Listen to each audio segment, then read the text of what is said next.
Olá pessoal, esta é a disciplina de Biotecnologia 2. Estamos agora na aula remota 6, na qual eu vou abordar métodos analíticos complementares, sendo esse método a cromatografia líquida, o HPLC. Sou Franklin Bach, trabalho como técnico de laboratório aqui no LFDGV. Bom, todo método inicia com uma necessidade. Nós temos como medir uma substância em uma mistura. Nós temos, por exemplo, detectar se uma empresa de tintas, por exemplo, está emitindo efluentes perigosos, tóxicos nos rios próximos. Então você tem um potinho com essa água e precisa saber o que tem ali dentro. Análise de sangue, que é análises toxicológicas, por exemplo, você retira um sangue, faz o tratamento do plasma e precisa saber que componentes tem ali, se o indivíduo utilizou drogas ilícitas naquele período, enfim. Se o tratamento que você tem nas suas plantas gerou alguma diferença nos metabólitos, isso tudo você vai chegar no processo de extração, vai ter um potinho com líquido e você precisa saber o que tem ali dentro. Existem duas formas de saber o que tem ali dentro. A primeira, uma análise qualitativa, que você vai saber o que é que está ali dentro, né? No caso de uma contaminação de um efluente, no caso da fábrica de tintas, por exemplo, a simples presença de um organofosforado ou alguma substância nociva pode condenar essa empresa. Então não há necessidade de saber quanto que tem, só a presença dessa substância vai condenar a empresa, tá? Em alguns pontos e alguns trabalhos, dependendo do objetivo, só saber que aquela substância está presente já é uma informação suficiente. Nós podemos fazer também uma análise quantitativa, que é de fato medir quanto que tem dessa substância nessa solução. E se de qualquer forma nossos poderes aí forem um pouco limitados quanto ao HPLC, se a substância não puder ser medida diretamente na mistura, pelo menos o HPLC consegue separar essas substâncias para uma análise posterior em outros equipamentos. E de fato, o que é a cromatografia? É uma técnica utilizada para separar os diferentes componentes de uma amostra. Esse é o aspecto inicial de uma boa cromatografia. Uma boa separação garante uma boa detecção, uma boa quantificação. Ela é baseada na diferença de interação entre os componentes da mistura com duas estruturas. Uma fase estacionária, esse conceito é importante, que é uma fase que se mantém fixa, sólida, faz parte do equipamento, por assim dizer. E uma fase móvel, uma fase líquida que percorre a fase estacionária, carregando os seus analitos. De uma forma um pouco mais ilustrativa, é como se nós fizéssemos uma filtragem, a grosso modo. Tá? Um solvente, então, ele passa através de uma fase estacionária, que seja o nosso filtro, tá? E nós podemos aqui embaixo coletar as amostras que nos forem de interesse. Então, com o tempo, algumas amostras correm mais devagar e outras amostras correm mais rápido. Então, no tempo certo, se eu souber, eu posso coletar a amostra X e não, o analito X e não o analito Y. Assim eu consigo separar e detectar esses componentes. Então, os objetivos da cromatografia líquida são separar, identificar e então quantificar esses analitos. Isso é muito importante. Vamos manter essas informações aí de uma forma um pouco mais detalhada. Nós temos uma coluna cromatográfica, que é a nossa fase estacionária aqui, e nós colocamos a nossa amostra logo no início. Aqui, pelo efeito da gravidade, então essa amostra vai percorrendo. Aí é colocada então uma fase móvel, aqui um líquido que vai transcorrer toda essa fase estacionária. Pela diferença de interação que as amostras, os diferentes analitos têm entre a fase estacionária e a fase móvel, eles vão correndo em velocidades diferentes. E aí, por fim, você consegue separar esses elementos. Isso foi feito primeiramente em 1906, então não é uma técnica que é nova para ninguém, tá? Pelo Michael, em uma coluna de carbonato de cálcio, utilizando uma fase móvel que foi o éter etílico. Ele e sua equipe, claro, conseguiram separar diversos componentes, como os carotenos, xantofilas e as clorofilas A, B e C. Só esse método do éter correndo. Então, numa fase seguinte, com uma coluna um pouco maior, eles conseguiram, então, inclusive, separar as 3 clorofilas. Esse método tem sido muito mais desenvolvido, não só contando com a força da gravidade, mas sim um sistema fechado, com pressão, conforme nós vamos ver em seguida. Uma forma da gente visualizar a cromatografia é como se fosse um rio. Então, um rio que tem o fluxo aqui da nossa esquerda para a direita, correndo água a todo tempo. Se nós largarmos uma folha ou uma pedra aqui, nós podemos ver que as folhas então ficam um pouco mais na superfície e correm mais rápido, enquanto as pedras vão até o leito e começam a rolar. Então, as folhas se movimentam mais rápido, a interação delas é menor com o leito, enquanto que as pedras se movimentam um pouco mais devagar. Então, seguindo o fluxo, é como se a água do rio fosse uma fase móvel, e a fase estacionária, então, seria o leito do rio.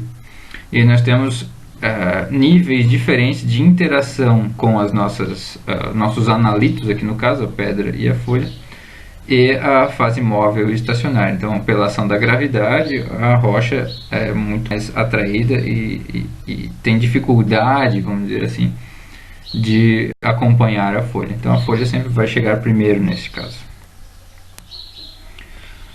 O que é o cerne, então, da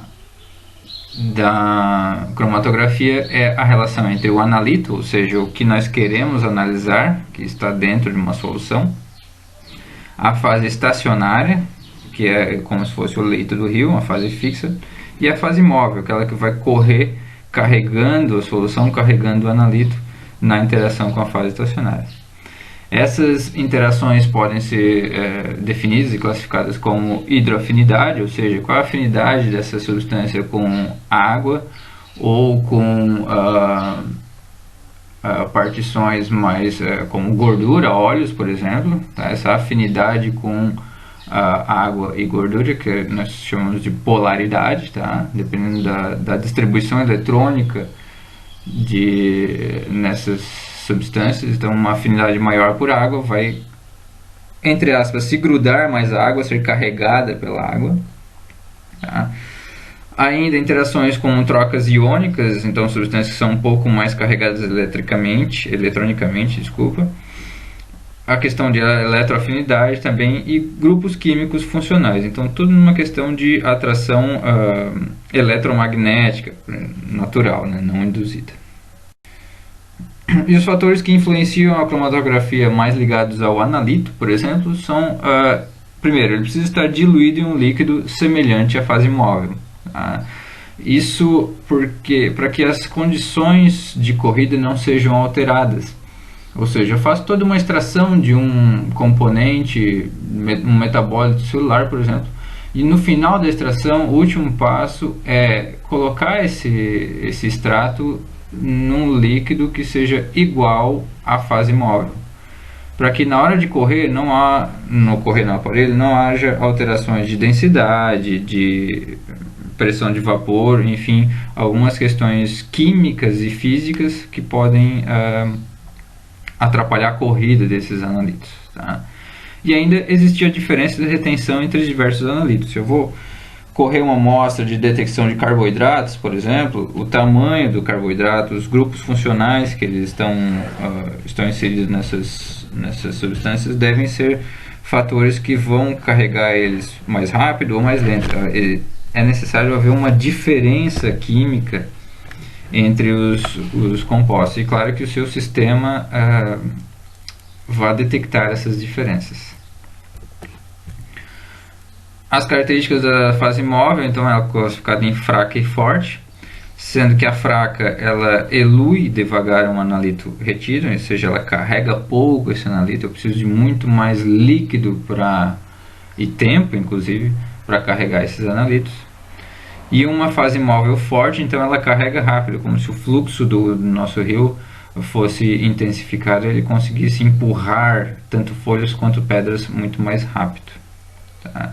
Isso tudo são critérios que nós conseguimos ajustar durante as corridas para ter os dados mais limpos, por assim dizer.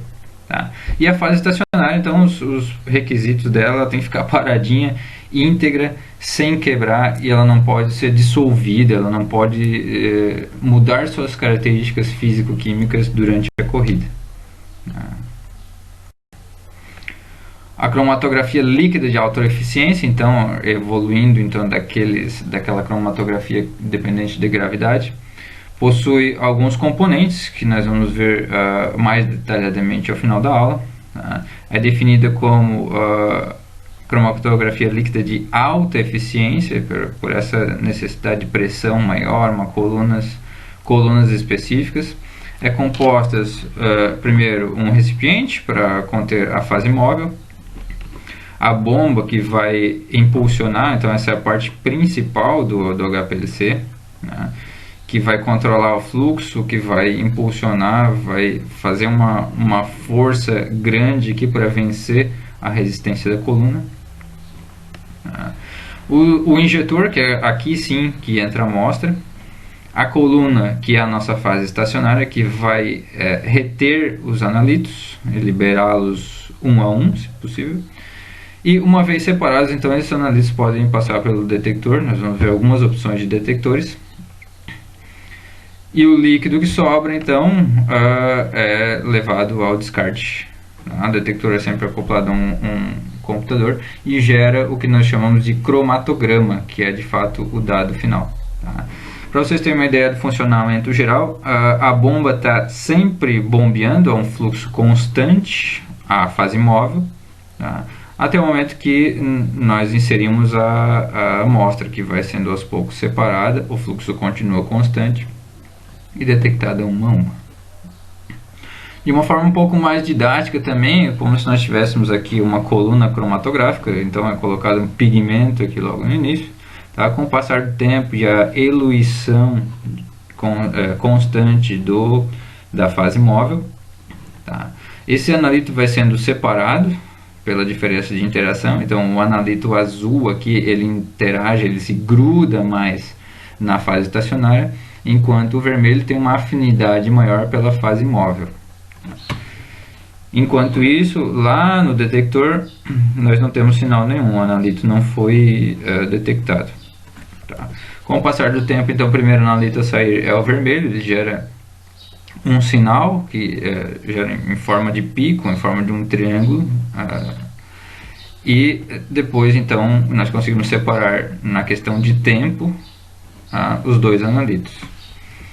Com relação ao tempo, muitas substâncias, o HPLC funciona com um dado que é o tempo de retenção, e esse tempo de retenção ele significa o que é a substância. Dependendo do seu método, você consegue identificar pelo tempo de retenção o que é essa substância vermelha. Claro, o que acontece é que você passa um controle antes, você compra o analito puro, purificado de diversas empresas, faz uma diluição na concentração que você já sabe e corre no equipamento. Então você já sabe exatamente o que é o analito e você vai ter a resposta que tempo que ele sai nessas condições, né? Que tempo que ele é detectado. Depois você corre sua amostra, pum, bate no mesmo tempo de retenção, você já sabe exatamente o que é. Tendo tempo de retenção, você também pode calcular a área destes picos, e a área ela é diretamente proporcional à quantidade. E com a quantidade você consegue a concentração também. Tá? Então, um pico pequeno aqui vai significar pouca concentração daquele analito, e um pico grande vai representar uma alta concentração. Alguns métodos um pouco mais simples utilizam não só a área, não a área, mas a altura como um índice de concentração. Tá? Em algumas análises que o componente horizontal aqui não é tão importante, ou seja, só sai quase um risco como no sinal do detector, é utilizado apenas a altura para relacioná-la à concentração. Então assim a gente consegue identificar o que é e quanto tem em cada um.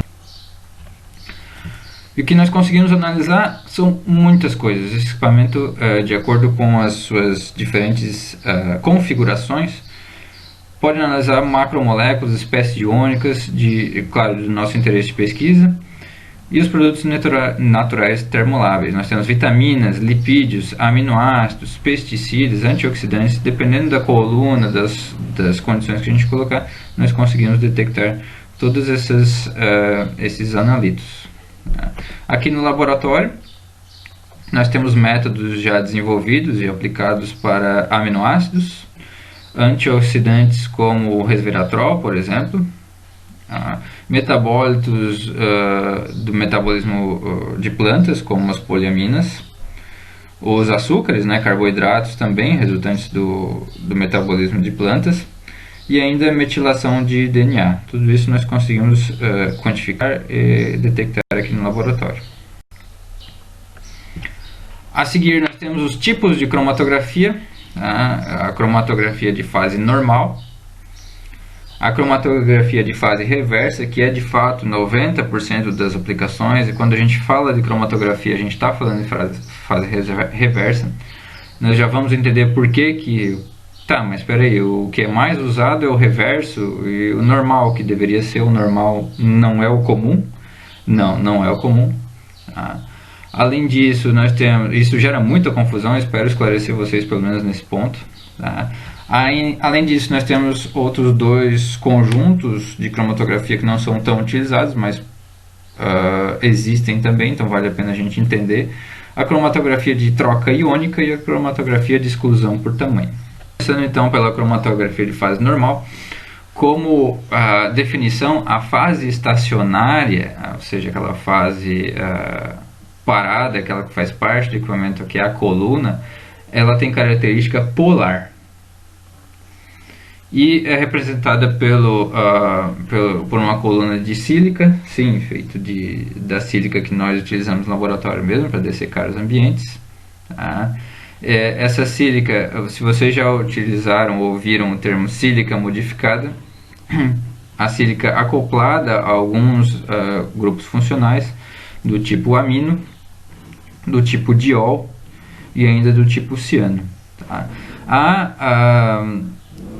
As colunas do tipo sílica são altamente polares, tá?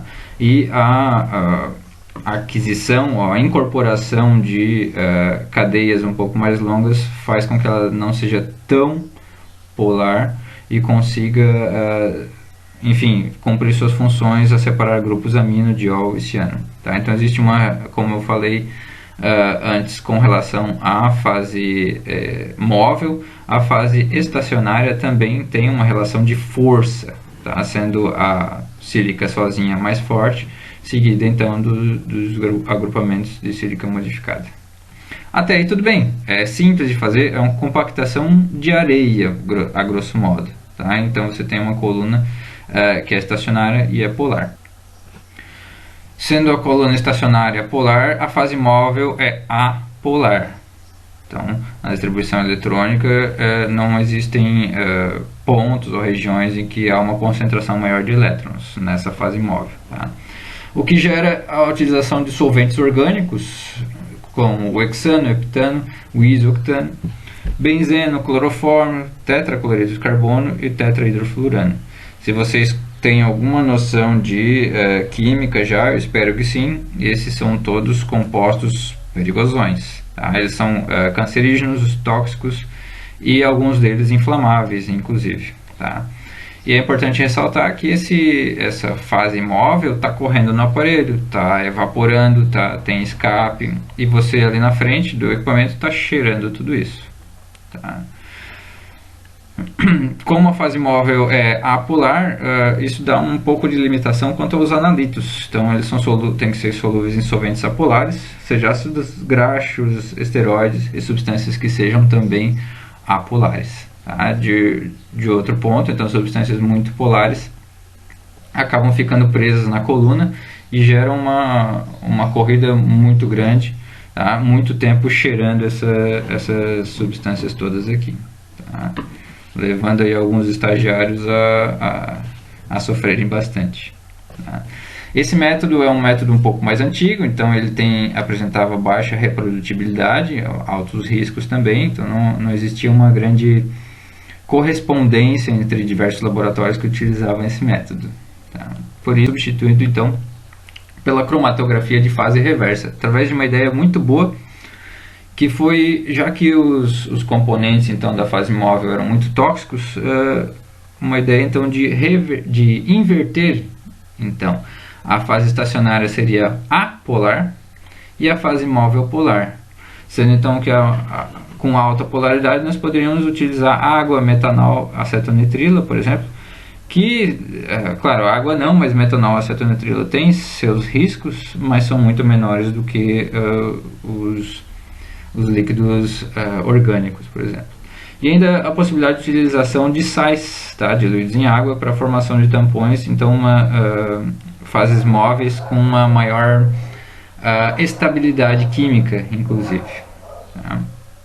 E a sacada só dessa fase reversa foi adicionar um grupo octadecil, um grupo composto por 18 carbonos, que dá uma maior estabilidade e um caráter mais apolar a essa. Continua sendo uma base de sílica, né, essa fase estacionária, mas os elétrons que estavam concentrados aqui conseguem se, entre aspas, diluir um pouco mais nessa estrutura total aqui. E porventura, se eu precisar em algum método que a minha coluna seja um pouco menos apolar, eu posso utilizar colunas como C8, com cadeias um pouco menores de carbono, C4, fenil, TMS, ciano ainda, por exemplo. Tá? Então, essa configuração permite uma aplicação muito maior. Eu posso jogar um pouco mais com essa característica de polaridade, apolaridade, tá? De acordo com o analito que nós pretendemos avaliar. Por isso essa aplicação grande da fase reversa, e é essa que nós utilizamos aqui no laboratório para análise de todos os componentes. Se vocês procurarem saber um pouco melhor sobre a estrutura da sílica, aqui está então representada aqui de forma um pouco mais simples, mas aqui vocês podem ver a sílica gel acoplada então ao grupo do C18. E essas colunas são de fato chamadas C18 ou ADS. Importante a gente levar em conta também na fase móvel misturas de metanol e água, como isso influencia na distribuição dos analitos. Aqui eu tenho no primeiro painel a análise de metilxantinas, então caracterizada aqui pela cafeína, e um pico que engloba teobromina e teofilina. Se nós utilizarmos numa fase móvel numa concentração volume por volume de 40 a 60, ou seja, 40 volumes de metanol para 60 volumes de água, nós temos uma corrida com os picos muito próximos aqui e talvez um pouco difíceis de quantificar. Tá? Por outro lado, se nós passarmos então para o aumento da concentração de água, então numa relação 30 a 70, nós já conseguimos diferenciar esses dois picos, então nós conseguimos quantificar a área deles, nós temos mais exatamente os tempos de retenção aqui, tornando essa análise um pouco melhor. E ainda se nós avançarmos então numa diluição maior de metanol em relação à água, então 20 para 80, nós conseguimos prolongar essa corrida, então no tempo até avançando aí os 16 minutos, e conseguimos separar de fato os dois analitos. Tá? Na relação então de que nós podemos brincar um pouco mais e ajeitar os métodos numa simples diluição da fase móvel. Tá? Geralmente a água vai fazer isso, vai acabar segurando mais os analitos à fase estacionária, então prolongando a corrida. Tá? E se fosse para escolher um método legal aqui, eu ficaria com a coluna do meio, que eu tenho já uma separação legal entre os dois analitos, tá? Embora esse pico ainda não esteja tão bonito aqui, que eu tenho em comparação a esse, né? A subida e a descida aqui, a presença de uma cauda, por exemplo. Mas eu tenho a vantagem que em 12 minutos eu já tenho a resposta. Então, multipliquem isso pela quantidade de amostra, todas em triplicata, de um conjunto grande de dados, e vocês vão ter aí, às vezes, uma resposta de uma tese defendida no prazo ou não. A escolha do método. Só para relembrar, essa cromatografia é utilizada para analitos que tenham cargas elétricas muito caracterizadas, íons, por exemplo. É aplicada para a separação de espécies de caráter iônico, como aminoácidos, oligonucleotídeos, peptídeos carregados, proteínas carregadas, ácidos nucleicos e sais inorgânicos. Então, pela essa alta eletronegatividade, tá, saindo da questão só de uma questão mais simples, só de polaridade, mas sim de cargas elétricas, a gente consegue, através dessa aproximação das cargas positivas e negativas, reter um pouco mais. E o último tipo de cromatografia são a cromatografia de exclusão por tamanho, que ela abandona agora uma questão química, ela é uma questão mais física mesmo, é uma peneira, basicamente. Tá? Então nós temos aqui uma fase estacionária que ela é inerte, tá? Não deve conter interações como cargas, polaridade ou eluição, tá? Eluição por esses modos. É só uma grande peneira, é uma coluna com vários microfuros, ela tem caminhos aqui, por assim dizer, que vão desde o início até o fim. Tá? E aí, de acordo com o tamanho das substâncias, exclusivamente pelo tamanho, elas vão sendo eluídas mais rapidamente ou mais com um tempo maior, por assim dizer. Tá? O que acontece é que substâncias que são maiores, elas passam mais rápido, elas acompanham mais a fase móvel, enquanto as substâncias menores, elas ficam mais presas em alguns cantinhos, de alguns caminhos, nesse emaranhado, nesse grande filtro aqui. Por isso que, ao contrário do que a gente possa imaginar logicamente, as substâncias, os analitos maiores saem primeiro neste tipo de análise. Tá? Então, a fase estacionária é composta por partículas de gel com poros de tamanho definido, então eu tenho isso em micras, né? É como se fosse o nosso filtro de água, por exemplo. Tá? Não deve possuir interação com a amostra, e a fase móvel é composta por tetrahidrofluorano ou cloroforme. As vantagens dessa separação na peneira, ela tem baixo tempo de separação e sem uso de gradiente. Eu posso utilizar a mesma concentração da fase móvel durante todo o tempo. A diluição é facilmente previsível para compostos de estrutura molecular conhecida. Eu preciso saber o tamanho desse analito, e tendo essa informação, eu já sei exatamente o tempo que vai sair, enfim, é mais previsível. E a coluna, ela não perde sua atividade, ao contrário dos outros, que há um desgaste, né, nos outros métodos, pois não retém compostos de amostras sujas ou solventes impuros. E assim não requer uma pré-coluna. Nós vamos falar sobre isso na aula prática também. As desvantagens é que ela não é aplicável para amostras com mistura de componentes com massa molecular muito próximas. É um método um pouco mais grosseiro, por assim dizer, por ser um método puramente físico. Tá? E tem poucas possibilidades de ajuste de métodos. Então, uma vez que a coluna estacionária é totalmente estacionária, não tem aspectos químicos para a gente poder, por assim, brincar com o método e adaptá-lo.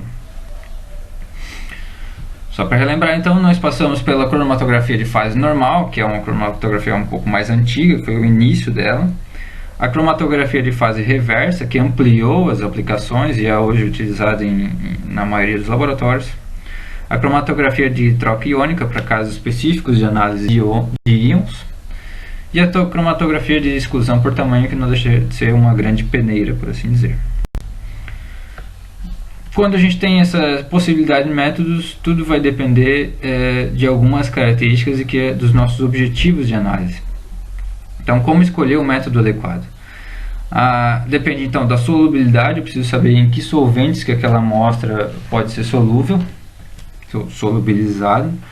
O peso molecular, né, são analitos muito grandes molecularmente falando, são proteínas gigantes, né, isso vai entupir minha coluna, isso que eu preciso dar uma avaliada.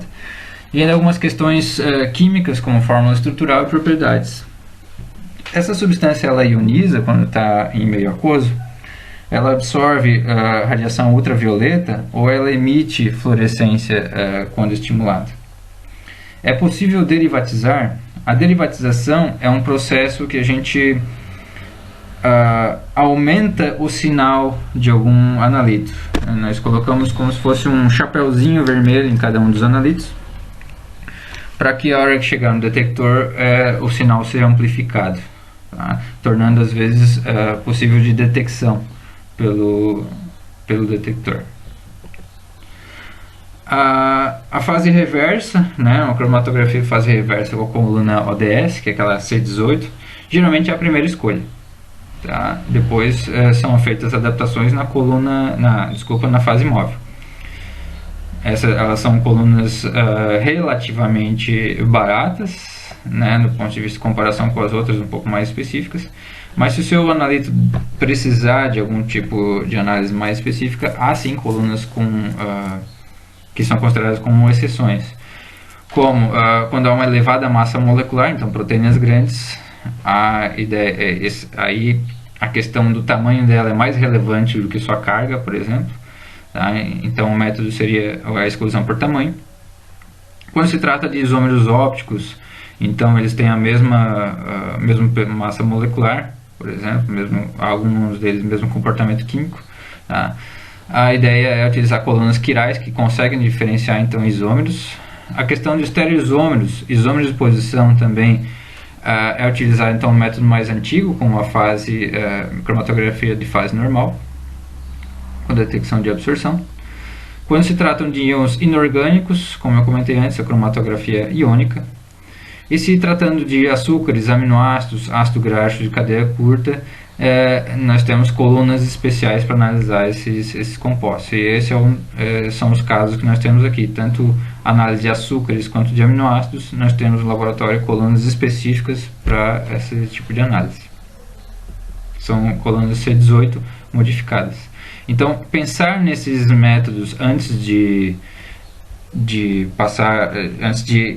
fato correr as amostras, correr os controles, pode salvar um tempo grande e pode evitar dores de cabeça, são direcionados ao equipamento, quando na verdade a gente pode evitar essas dores de cabeça. Geralmente o que a gente vai fazer é pesquisar na literatura alguns métodos similares ao que a gente quer fazer e adaptar então a realidade do nosso equipamento, nossas condições aqui. Finalizada a primeira parte, então nós já entendemos o que é cromatografia. Eu gostaria de colocar para vocês o que cada componente do HPLC faz e quais são as principais características. Tá? Se vocês quiserem dar um gole d'água, respirar um pouco, agora é hora. Tá? Podemos então naturalmente dividir essa aula em duas. Feito isso, eu não tenho como parar, vamos tocando terror aqui. O equipamento então ele é composto de uma forma geral por desgaseificadores, bombas, injetores, fornos de coluna e detectores. E esses equipamentos têm que estar conectados em série. Então primeiro a fase móvel vai correr pelos desgaseificadores, bombas, injetores, forno de colunas, e aí no final nós temos o sinal detector e a coleta dos resíduos químicos perigosos aqui. Tá? Geralmente eles possuem esse tipo de configuração, então aqui é só uma forma, em cima nós temos uma forma didática de colocar. Eles são empilhados, esses equipamentos, e um duto percorre todos eles. Então, o nosso modelo laboratório mais similar a este aqui.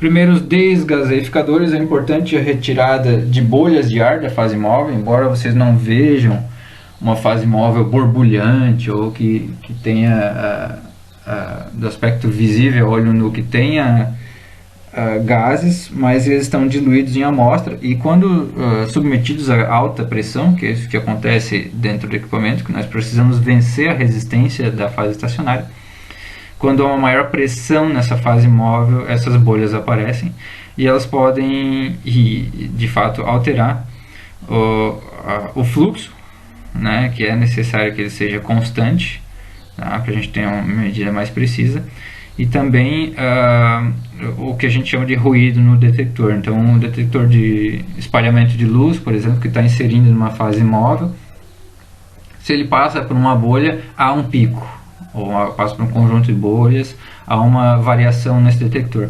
Isso, se der no momento que a gente está avaliando o nosso analito, vai contribuir para uma área maior ou área menor, enfim, vai atrapalhar a nossa análise. Então é necessário retirar essas bolhas de ar da fase móvel antes que entre de fato no equipamento. Tá? Isso é feito por um equipamento que é desgaseificador, que faz com uma bomba de vácuo simples, tá? E nós utilizamos ainda que tenhamos o desgaseificador aqui no laboratório, nós utilizamos o processo de sonicação, tá? Que através do ultrassom nós colocamos as fases móveis, todas as fases e líquidos que entram no equipamento passam pela sonicação também, para eliminação dessas bolhas de ar, aumentando a durabilidade então do equipamento. As bombas são as principais componentes, tá? O coração, por assim dizer, do HPLC, e elas têm três funções básicas, ou seja, fornecer um fluxo preciso e constante, tá? Não há variação nesse fluxo. Se você determinou que o fluxo é de 0,5 ml por minuto, esse fluxo tem que ser constante, não pode ser 0,51 ml por minuto. Tá? Isso é muito importante, que altera, enfim, todas as análises que vão ser decorrentes, são baseadas no tempo de retenção. Ainda é fornecer composições precisas de fase móvel. Se eu preciso misturar dois componentes para gerar uma fase móvel, eu preciso ter ali, como na questão do metanol e água que eu comentei há pouco, eu preciso de uma concentração ideal entre os dois ou diversos outros compostos que vão integrar a fase móvel. E ainda terceiro, fornecer a pressão necessária para empurrar a fase móvel através da coluna cromatográfica, que essa pressão seja constante também e que vença essa resistência da coluna. Como tipo de bombas, nós temos a bomba de pistão simples, a bomba de pistão duplo, e essa de pistão duplo é separada em paralelo e em série. Okay?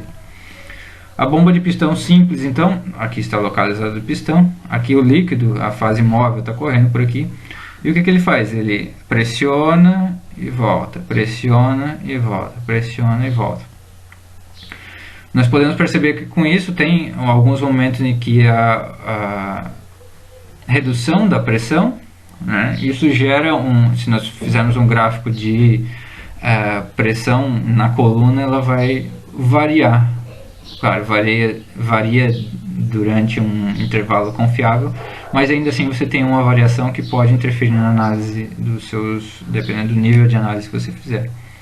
A solução para resolver isso é colocar dois pistões.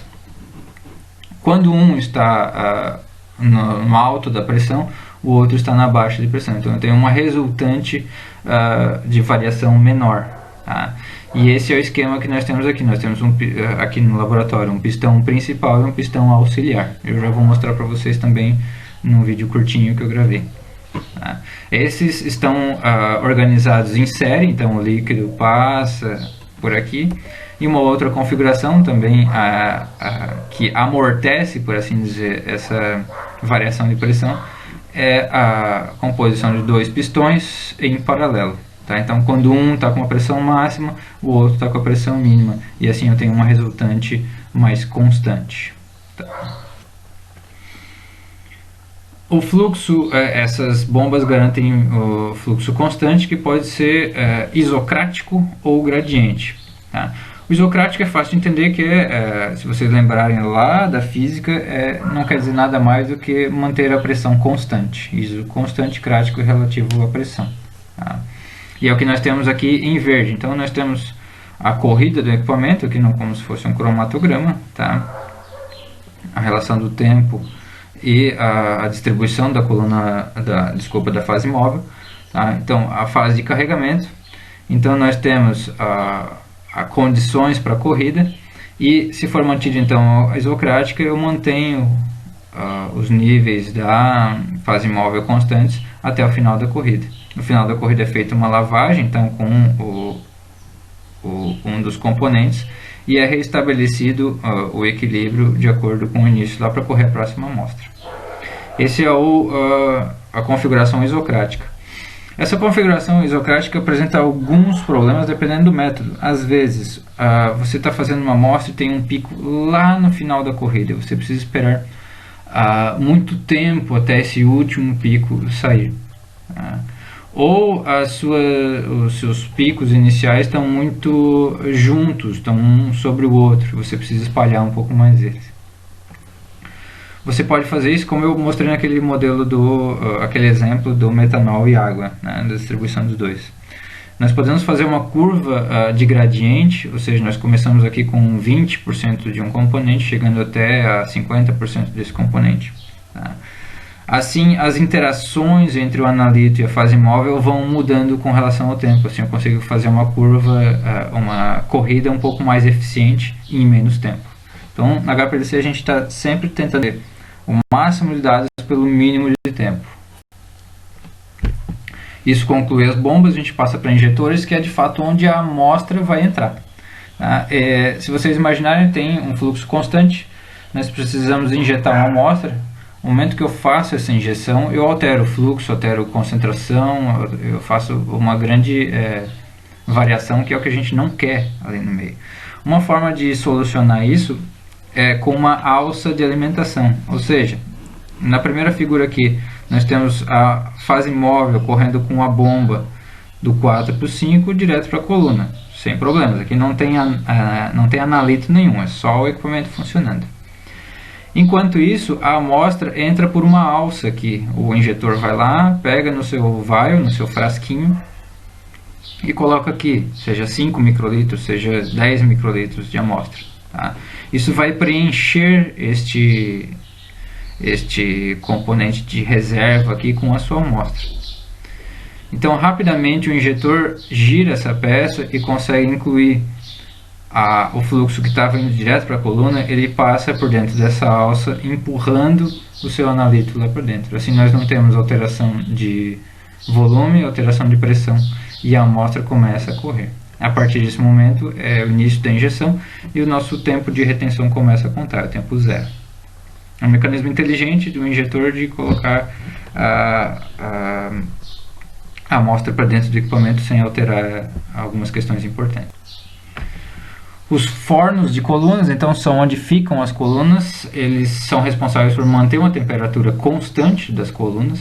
Tá? Tem métodos que exigem, aqui como a gente pode ver, 75 graus. Alguns métodos que nós temos no laboratório, 80 graus, 40 graus. Que essa temperatura seja constante. Então, modificando somente a temperatura da coluna, aqui nós temos o exemplo de 75 graus. Nós temos os picos um pouco mais arrastados. Tá? Se nós aumentarmos a temperatura, nós temos picos um pouco mais concentrados, mas eles atingem o nível máximo do detector. Tá? Se nós passarmos aumentarmos ainda mais, nós fazemos uma corrida com 8 minutos. Então, o tempo inicial seria de 8 minutos. Aqui nós teríamos somente um analito, aqui nós temos toda a corrida. Os picos bonitinhos separados aqui. Tá? Isso acontece porque a temperatura ela vai modificar a viscosidade da fase móvel e vai modificar por questão de dilatação da fase estacionária. Você vai ter poros diferentes também, por onde vai passar os analitos. Então há uma resistência, geralmente dependendo do material, uma resistência menor da coluna que precisa ser vencida. Então, geralmente, o aumento da temperatura faz com que a corrida seja mais rápida. Tá? E é necessário, então, que, como o fator temperatura é muito importante, que essa temperatura seja constante durante todo o tempo. Se nós olharmos o equipamento, geralmente, que nós podemos ver aqui como o forno, esse componente um pouco maior aqui, que de fato tem que caber a coluna, que a coluna tem geralmente 25 centímetros de comprimento. E os detectores, que são, de fato, depois que separou tudo, quem vai botar a bandeira vermelha em cima dos nossos analitos, vai dizer, olha, esse analito está presente na concentração tal. Se o detector tiver com mau funcionamento, lâmpada próxima do vencimento, enfim, algumas coisas nós simplesmente não vamos ter dado nenhum. Né? Os analitos vão ser separados, vão passar por todo o equipamento e vão junto com o descarte químico. Nós nunca vamos saber o que tinha ali dentro. Tá? Então os detectores possuem algumas características como alta sensibilidade, ele precisa detectar o analito. Alta seletividade, ele precisa detectar só o analito e não, enfim, outros componentes ou a própria fase móvel. Tá? Precisa da confiabilidade, ele precisa, e facilidade de utilização. Tá? Não precisa ser algo muito manual, que eu tenha que adivinhar o tempo e ligar o detector, enfim, algumas questões que já foram resolvidas nos últimos modelos. Tá? Ele precisa de linearidade, ou seja, tem uma faixa de segurança em que a concentração seja correspondente a X e a 1000X também, né? que eu possa dizer que uma curva de calibração, enfim, corresponde de fato ao analito que eu estou observando. Ainda a estabilidade, o detector tem que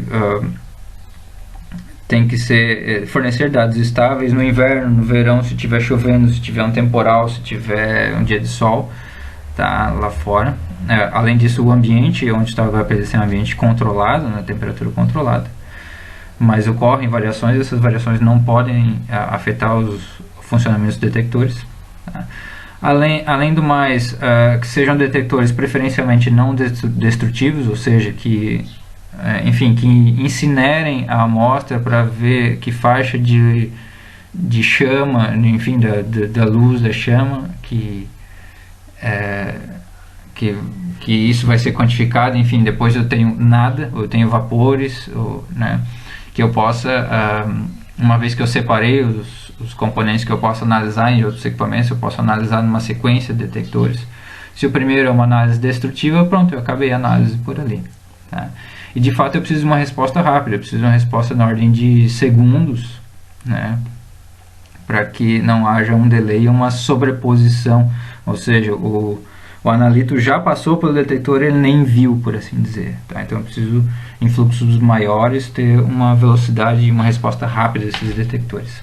Eu quero abordar quanto aos detectores, somente os detectores que nós temos no laboratório, os métodos que nós utilizamos, tá? Para dar uma selecionada no que eu vou falar, porque enfim, o detector tem de tudo quanto é jeito. Nós temos o detector de fluorescência aqui no laboratório, que é composto de uma lâmpada de xenon que incide sobre a fase móvel e o analito. Fica sempre aceso ali, iluminando aquelas gotinhas que vão saindo lá no final. Tá? O princípio da fluorescência é uma estimulação energética de luz, né? Você já deve ter visto, então o elétron ele salta para uma camada energética maior e quando ele retorna ao seu nível de acomodação, ele emite fluorescência. Então eu tenho o controle do comprimento de onda que e por consequência da energia emitida e também emitida pelo equipamento e emitida pelo analito. Tá? Esses comprimentos de onda são ajustáveis, a faixa de detecção também, e cada analito então emite uma fluorescência característica quando estimulado. Então eu já tenho como protocolo escrito que em 550 nanômetros esse analito vai brilhar, né, por assim dizer. O detector pega essa informação. Nós utilizamos no laboratório esse detector para análise de poliaminas e de aminoácidos também. Outro detector nós temos, que é um detector de absorção de ultravioleta, que nós é chamado de arranjo de diodos, tá? Que é não deixa de ser um espectrofotômetro, tá? Pelo princípio de absorbância. Utiliza lâmpadas de mercúrio, deutério e tungstênio, então eles englobam uma faixa de comprimento de onda bem grande, tá? Ele é o nosso primeiro ponto, o PDA, que nós chamamos aqui. Tá? E cada analito também é baseado no que ele possui uma faixa de absorção característica.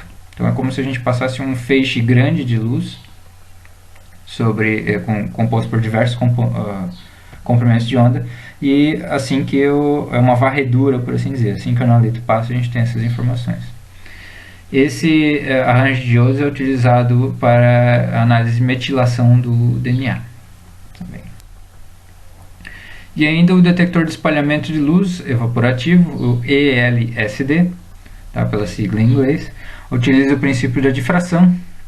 Ele é interessante por gerar uma nebulização, ele cria microgotas da fase móvel, então, ou seja, sai um líquido do final da coluna, e esse líquido é inserido numa atmosfera de nitrogênio, tá, como a gente pode ver aqui na figura, tá, e a partir da formação dessas gotículas, o tamanho dessas gotículas determina em que momento que elas vão sair aqui. Tá?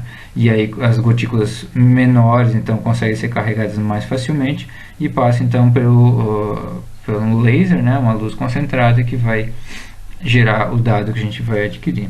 Tá? São lâmpadas de tungstênio de LED e é utilizado para análise de compostos que não emitem luz ou que não reagem à luz. Tá? Ele consegue avaliar analitos que não seriam avaliados pelos dois detectores anteriores, tá? Que é o exemplo dos carboidratos. Os carboidratos, se vocês têm uma ideia, eles são todos branquinhos e não reagem à luz, né? Pelo menos não emitem luz quando estimulados por essa forma de energia. Então é uma forma também de ver, né, fazer com que o detector veja esses compostos. Então, algumas informações que vocês devem levar para dessa aula são os objetivos. Lembrando, HPLC, se vocês precisarem separar, identificar ou quantificar, esse é o método para vocês. Ele é baseado na interação entre analito, fase estacionária e fase móvel. Os três interagem entre si. Lembrando que a separação acontece através da eluição da fase móvel e carregamento dos analitos. E nós vimos então os diversos componentes aqui, um a um, mais especificamente do que a gente tem aqui no laboratório. Muito obrigado a todos. Nós temos então a próxima aula, são termocicladores. Bons estudos, até mais.